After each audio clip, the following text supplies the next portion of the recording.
সুনামগঞ্জ জেলার দিরাই, শান্তিগঞ্জ, জগন্নাথপুর এই তিন উপজেলার মিলনস্থল চণ্ডীডহর। দীর্ঘদিন ধরে এই অঞ্চলের মানুষ নদী পারাপারে চরম দুর্ভোগের শিকার হয়ে আসছেন। নদীর উপর স্থায়ী সেতু না থাকায় বর্ষাকালীন নৌকা এবং শুষ্ক মৌসুমে অস্থায়ী বাঁশের সাঁকোই হয়ে উঠেছে লাখো মানুষের একমাত্র ভরসা। এই দীর্ঘদিনের ভোগান্তির অবসান ও প্রায় 15 লক্ষ মানুষের নির্বিঘ্ন চলাচলের সুবিধার্থে চণ্ডীডহরে স্থায়ী সেতু নির্মাণের দাবিতে বৃহস্পতিবার দুপুর 2টায় এক বিশাল মানববন্ধন অনুষ্ঠিত হয়।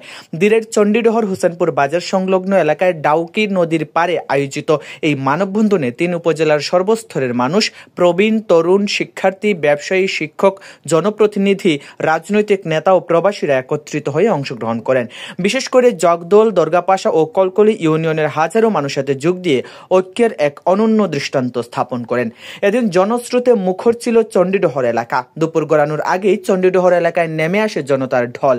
হাতে লেখা প্ল্যাকার্ড, ব্যানার ও ফেস্টুনে একটাই দাবি, চণ্ডীডহরের সেতু চাই, এখনই চাই। 3 উপজেলার শত শত শিক্ষার্থী স্লোগান দিতে দিতে অংশ নেয়। অঙ্গীকার নয়, বাস্তবায়ন চাই, ভোগান্তি নয়, চাই স্থায়ী সমাধান। জনগণের দাবি, সেতু নির্মাণ হোক এখনই।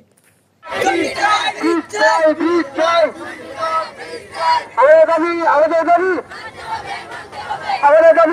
দাবি